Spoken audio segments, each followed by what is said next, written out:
a vossa palavra, Senhor, me faça profeta do amor. Dai-me a sagrada unção e a ousadia do coração para anunciar o Evangelho de Deus, palavra da salvação. Queridos e amados irmãos e irmãs, celebramos o 29º domingo do tempo comum, oração, um diálogo com Deus.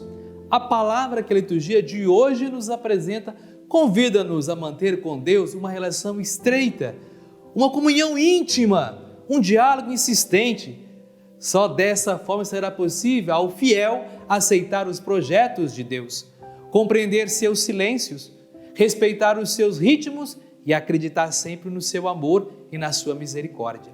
O Evangelho apresenta que Deus não está ausente e nem fica insensível diante do sofrimento do seu povo.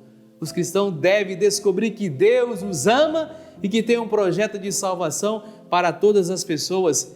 E essa descoberta só se pode fazer através da oração, de um diálogo contínuo e perseverante na amizade com Deus.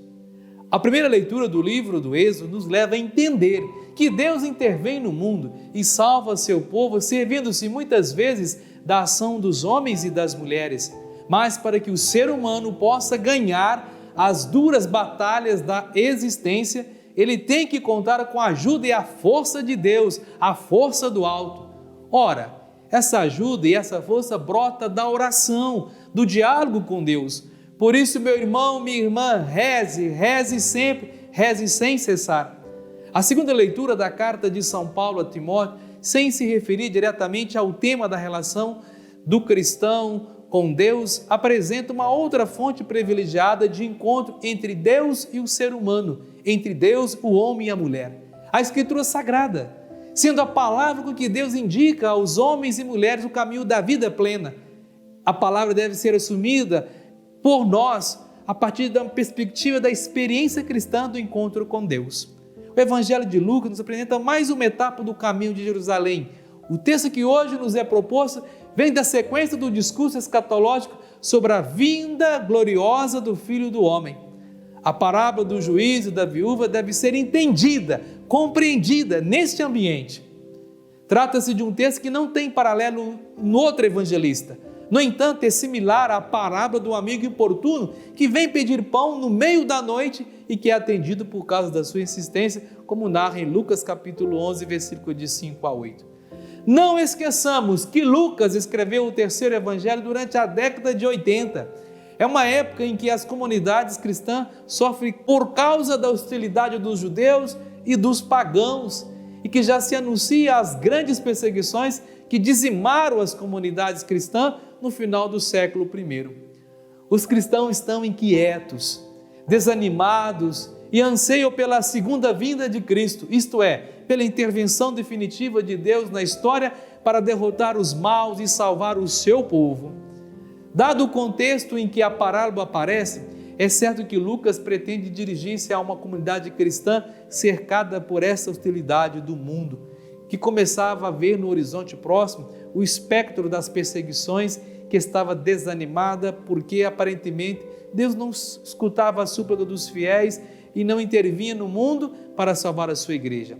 A resposta que Lucas deixa aos seus cristãos é a seguinte: ao contrário do que parece, do que vocês pensam, Deus não abandonou o seu povo, nem é insensível aos seus apelos.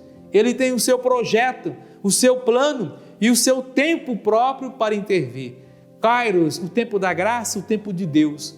Aos cristãos resta moderar a sua impaciência, a sua inquietude e confiar sempre, sempre em Deus, pois Ele virá em socorro da súplica do seu povo para os proteger e os libertar.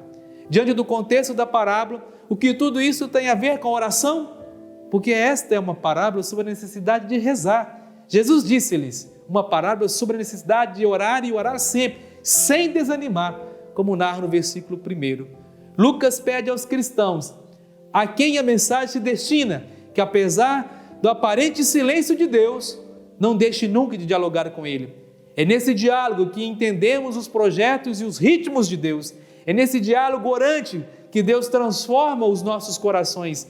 É nesse diálogo que aprendemos a entregar-nos nas mãos de Deus e confiar sempre nele.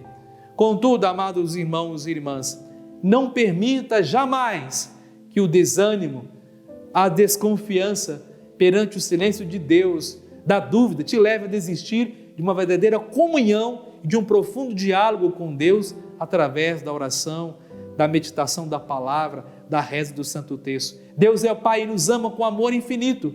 Então ande neste mundo como verdadeiro filho e filha de Deus. Convido a todos a compartilhar essa homilia com seus amigos e amigas nas redes sociais. Vamos juntos evangelizar. Escreva em nossas redes sociais, ative o sininho de notificações, comente, compartilhe. Sejamos homens e mulheres do bem, comprometidos com o Evangelho de nosso Senhor Jesus Cristo, e que Deus nos abençoe e proteja sempre. Ele que é Pai, Filho e Espírito Santo. Amém.